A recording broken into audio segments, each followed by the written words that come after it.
In this video here, I'd like to look at the electric field result due to charge objects. And by charge objects, I mean things like we're going to look at the electric field due to a line, an infinite line, a ring, a disk, a plane, and a parallel plate capacitor.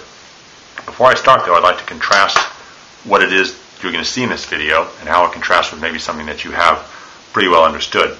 Remember that the most basic electric field that we know about is one due to a point charge. If you have a positive charge like this, all the space around it, the entire universe for that matter, is filled with electric field lines. For a positive charges, the field lines emanate outwards like this in all directions like that. And of course, the negative charge will look similar, but the electric field lines will go inwards. This is a result that you know. The electric field is K times Q over R squared. So the electric field at any point around this charge here, given by multiplying the constant K times the amount of charge here, that's the Q, divided by the distance squared that you are from the charge. So if you get out here a distance like, say, right here from the charge, this is your R right here, and you calculate the electric field at that point. You know this result, but this is the result for a point charge only. So when I say electric field due to charge objects, we're not talking about point charges anymore. We're talking about the lines, the rings, the disks, the planes, and the parallel plate capacitors. These are not point charges. So the answer to all of these is not KQ over R squared. It doesn't even look like that. They all have different directions, distance dependencies, and that's what we're here to look at. So let's just get going on it then. We're not going to calculate all the results. We're just going to highlight the results and make sure that we know and understand them. So the first thing I want to look at right here is the line. The line of charge is something that looks like this, and it's finite. So it goes, say, from L over 2 to L over 2. So say we have L over 2 to minus L over 2. So say we have a rod like this, and we'd like the electric field right there. And by right here, I mean at a point that's the bisector of the line. So this is the distance L over 2. This is minus L over 2. This point here is at the bisector of the line. And we have a result for that. If you want to know the electric field right here, well, the result is that it's going to be equal to K times Q over L times the square root of H squared plus L over 2, that quantity squared. This is the result right here. And where does the H come from? Well, that's how high you are from the line right here. So if your distance H along that perpendicular bisector, this is going to be the electric field. So there's a couple versions of this that you can sort of work on here. First of all, let's make sure we know what the direction is right here. This is actually a Y component electric field. There's an EY right here. As we saw in another video when we actually worked on the derivation of this equation right here, we saw that the X component cancels. So there's just a Y component that sort of points up and away from the line like this if it's a positive line, or directly towards the line if it's a negative line like that. So if it's positively charged, of course the electric field line points away from it, as it always does for positive charges, or points towards it if it's a negative charge. And this is the result you get right here. Now often these lines here, so remember that where the charges are, this is where the charges are all along this line here. So we put a bunch of charge on here. This is what we're talking about by a charge line, something like that. That's what the electric field would look like. Now, if we looked at it a bit more carefully, most times in your book and in your discussion, there'll be a charge density associated with the line, given in units of coulombs per meter or something like that. Can we get that in here? Yeah, of course we can, because this Q here is just the total charge on the line, which comes from lambda times L. So if we multiply the charge density times the length of the rod, we get the total charge on the rod. So if you want, you can transform this expression a bit, EY to be K times lambda L over L times the quantity H squared plus L over 2, that quantity squared like that. So you see the L's cancel like that. So the Y component is going to be K times lambda over the quantity H squared plus L over 2, that quantity squared. So this is the same result that you had before, but now it's just written in terms of the charge density. So it's the famous constant K that appears in the point charge form, and all of them for that matter, times the charge density. Then you have this distance dependence on H right here. It does depend on how far you are from the rod and the length of the rod in there. There's your E sub Y. So there's your sort of equation. That's the result. But try to remember as you leave this here that if you have a line, a finite line that's charged like this, and you go to a point here which is the bisector of the line, equal distances on this side and that side only here, there's going to be an electric field that points straight up like that. So the line doesn't have to be oriented horizontal like that. It can be vertical as well. But as long as you go on the bisector like that, the electric field here is going to point away, as long as you're on the bisector of a line like that. And that's one result there. So there's the line. We'll sort of cross that off and now go on to the infinite line. That crosses out. So although we're not going to sort of run through the results here, the infinite line comes from letting the dimension of this line get very long. let this thing go to infinity that way, let this thing go to infinity that way. So you can get the infinite line really by just taking the limit right here as L goes to infinity of this expression right here of K times lambda divided by the square root, no, I'm right, H squared plus L over 2, that quantity squared. So we just take the limit as L goes to infinity. So if you look at it very carefully, well, what happens when L goes to infinity? What actually happens then is that as L goes to infinity, you can sort of forget about the H squared right here because the length of the rod is getting very, very large compared to your observation point right here. So the bottom here, the L over 2 in the bottom, just becomes the bottom here, just sort of becomes an L over 2. It's the square root, but then we square the thing in there. So we have a K lambda right here in the very top. So of course, when you simplify everything, you get that the electric field is 2K lambda over your observation distance point. So let's just summarize that then. It's the infinite line. That's the second one we're doing right here. That's where the result comes from. So it's something like this, that if we have a line here that just is infinite in all directions like this, and we have an observation point right here, I can't even draw infinity because it's too long, but it goes to minus infinity over there, and infinity that way. See, it looks like it's filling the screen, even looks nice and infinite to me. The electric field right here at this point is just going to be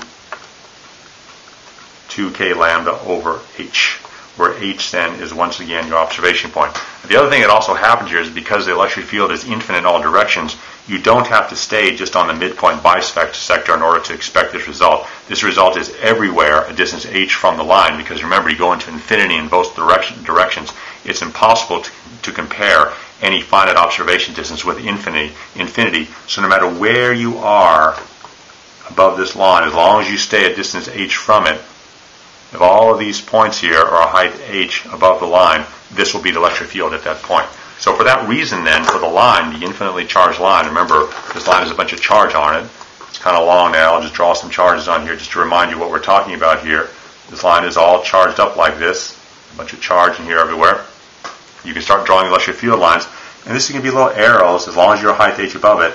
All these arrows have sort of the same length here because as long as you're given H above the line, the electric field will sort of have the same magnitude for the same distance from the line. This is sort of what it's going to look like. And of course it exists in all directions around the line as long as you're a distance H from it. I'll just draw a bunch of arrows in there, but I'll try to highlight that these arrows here are also distance H from the line. So that's sort of what the infinite line is going to look like. So the electric fields go up, down, at you in all directions given by that magnitude and that messy covered up equation right there. That's what electric field do to a finite line.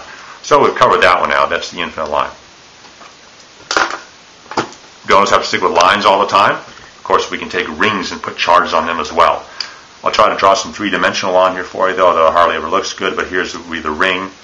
Here's sort of the XY axis right here. So this is the X-axis, this is the Y-axis here, this will be the Z-axis right here. So what we're asking is if you have a ring of radius R, and say the ring has been charged somehow by rubbing it against some fur or maybe some electrical process, but you've got a bunch of charge on this ring now. So it's a charged ring.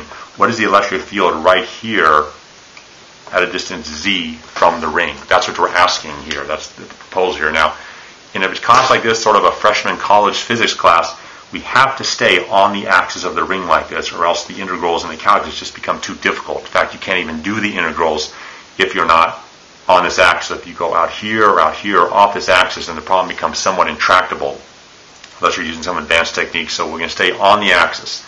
And what we get for this is an expression that looks like this for the ring.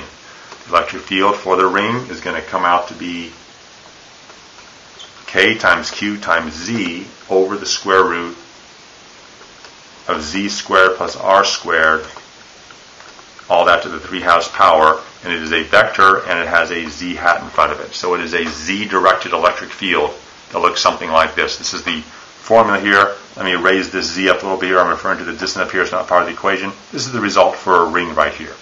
So a couple things about this is the electric field is all along the Z-axis, so generally you have electric field arrows sort of pointing along the Z-axis like that, not up or down or any angles like that. Sort of looks like this, but you have to be a bit careful now, because if you actually plot this, the meaning of this can be a bit tricky here. If you actually plot this electric field as a function of position, so this is the electric field and this is Z right here, it actually kind of looks like this. It can be pointing in the opposite direction, and it gets bigger, then right at the center of the ring it crosses 0, gets bigger again, then it sort of looks like this. So what is the ramification of this? Well, the first thing is that if you're at the center of the ring right here, the electric field is 0. So right there at the center of the ring, there is no electric field. You can see that two ways. First way is because we put a 0 in for Z right here, that'll make the electric field 0. But the other way you can sort of look at it is that if you have a ring like this, that's all charged up like this, it's a very symmetrical case. If you're right here at the center, every positive charge is going to contribute electric field right to the center right there, and all the results are just going to cancel. So at the center, there is no net electric field. Now what happens is as you move away from the Z-axis, the field becomes a little bit larger and larger until it sort of has a maximum right here, at which point it gets lower again. So if you're going to draw these electric field vectors in, and I don't know what your goal is necessarily, but it's 0 here, and it's some strength there, a little bit larger there, then it reaches some maximum right here, and it starts to get smaller again. Something like this, something like this. And of course it gets smaller as you get infinitely far away from the ring.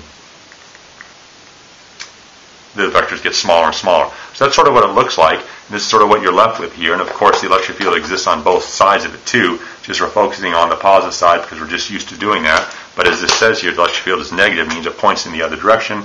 But it is symmetrical, so there, and it gets a little larger still, then it starts to get smaller again. So that's what the electric field looks like. So here's another result for the ring. Again, it looks nothing like a point charge because this is not a point charge, and everything won't have the electric field due to a point charge. Let me just leave you with one more simple case like this, though, that whenever you have a ring, something like this, remember that's charged, remember 0 at the center, but if you're on the axis of the ring, in general, at some point, you get an electric field pointing either directly away or directly towards the ring itself, and the magnitude of this electric field here is given by the formula that I just erased. So the ring can be oriented in any direction like this. As long as you get on the axis like this, the electric field will either point away or towards the ring. Doesn't matter. I guess this one is really similar to the one we worked with, but something like that. That's sort of the result for the ring. Again, nothing like a point charge. So there you go. There's the ring. Of course, once the ring is done, the natural thing then is to consider a disk. So what's a disk? Very similar to a ring. You have a coordinate system like this, and you put a big circle around like this, and you fill the circle in now. So the charge is no longer just bound to the outside, but the charge fills the entire surface of this ring here. And the question will be the same. What is the electric field at this point right here due to all this charge? I'll just draw a bunch of positive charges, which can just fill this surface up with charge like that. So if you want to know what that was, again, we don't know how much charge can be in a continuous distribution like that, so we give it a charge density sigma, which is so many coulombs per square meter. Now you can contrast that with lambda, which we used in the line charge in another video and even in this one here, which has so many coulombs per meter. This is a one-dimensional charge density. This is a two-dimensional one because the disk is inherently a two-dimensional object. You can take a butter knife and spread charge all over that thing, much like putting a bunch of peanut butter on bread. So the electric field for this one here is going to be sigma over 2 epsilon naught times the quantity 1 minus z over the square root of z squared plus r squared. It's the electric field due to a disk, so you have a result there. And just like the point charge, just like the ring that we just looked at once again, this is an electric field that's on the axis. It's z-axis only. That's the z-axis. This is definitely an EZ. So you have these little arrows here which point away from positively charged disks or towards negatively charged disks, something like that. So another result, not a point charge. A charged disk has an entirely different equation, and there it is. The constant epsilon, by the way, has not come up in these videos here, but it's something you can look up in the front cover of your book. It's 8.85 times 10 to the minus 12, and there's some units on there which you can look up to get that as well. So a charged disk, and just keep that in mind, no matter how the disk is oriented, if you have a bunch of charge on it like that and you get to this point, the electric field is going to point away from it. Charged disk like this, bunch of charge on it. Guess you need to see these, don't you? Here's that first charged disk right here, electric field pointing away from it like this. Here's another charged disk at this point, electric field is going to point away like that. No matter how the disk is oriented, the electric field points away from it. Remember, stay on axis on the disk too in order to keep it sort of doable. Okay? That's the disk. The video is getting kind of long. Let's just try to wrap this up then. Maybe we'll save the parallel plate capacitor for another video, but let's just at least do the plane. So what happens next if you have a plane of charge? And what I mean by the plane of charge is a big old sheet like this that goes like this, like a tablecloth or something, that goes to infinity in all directions. And what you do with this thing, like this big tablecloth here, is you fill it with charge all over the place. It's all charged up. All as far as you can see, it has charge on it like that. What happens now is you get above the sheet say, a distance h above the sheet, and you want to know what the electric field is here. So you go up here above this nice tablecloth, the distance h. Turns out the electric field above a plane like this is going to be sigma over 2 epsilon. That's the result. So again, it's a two-dimensional object. So you go, what is the charge density of this thing? Has so many coulombs per square meter. That's the charge density. If you just divide that by 2 epsilon, where epsilon here again is that constant, 8.85 times 10 to the minus 12, that's the electric field that you see. And notice something peculiar about it. The electric field here does not depend on h. It doesn't matter how high you are above the sheet to get that electric field. So the electric field is constant. The reason why it's constant is because this is a system here that extends to infinity in all directions. I guess I should make that a negative infinity, that a negative infinity, that a positive infinity right there. But it just goes to infinity in all directions, so you can't possibly compare a finite observation distance with infinity. So that's why it just doesn't matter how high you are above the sheet. The result is sigma over 2 epsilon.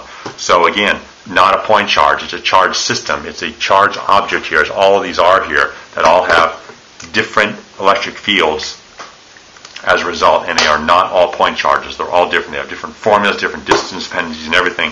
I would like to draw that plane in sort of a more graspable way here before we end the video here. But so if you have a plane like this, you're just looking at the cross section of the plane here, something like this. Let's just load it up with charge. This is not a line here. We did that one. This is a plane. So what we're expecting here is the plane actually extends up towards you in this direction and into the sheet as well. At any given point up here, there's just sort of this constant electric field at all positions. It doesn't matter how high you are. So if I'm going to draw the arrow this long right here, I would draw the arrow the exact same length farther from rod. This one right here, exact same length, exact same length, exact same length, exact same length. Because remember, there is no distance dependence for the sheet. It's sigma over 2 epsilon. It doesn't matter how far you are away. This is what the electric field would look like at all those points. So there you go. We're going to save the parallel plate capacitor for another video.